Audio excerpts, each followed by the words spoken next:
Petugas Damkar Kota Ambon tolak hasil seleksi P3K diduga terjadi kecurangan.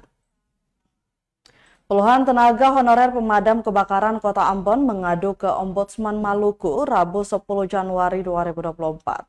Aduan para petugas damkar itu buntut tidak lolos seleksi pegawai pemerintah dengan perjanjian kerja atau P3K 2023.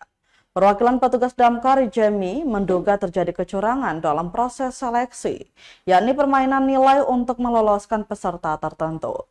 Alhasil dia pun dan puluhan rekan yang masuk kategori khusus dalam seleksi P3K dinyatakan tidak lolos. Dia pun meminta Ombudsman menindaklanjuti laporan tersebut.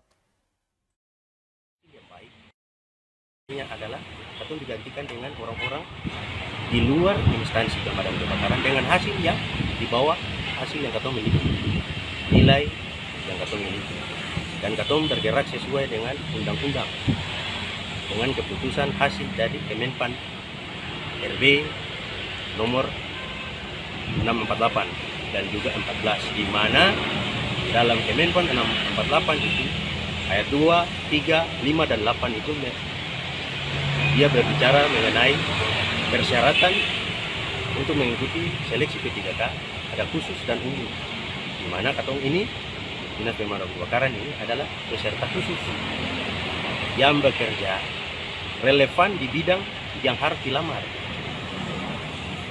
dan harus ditandatangani oleh kepala unit, dalam hal ini kepala Dinas Pemadam Kebakaran. Tapi hasil akhirnya adalah ada orang dari instansi lain yang bisa masuk untuk mengikuti seleksi ini sampai pada tahap akhir.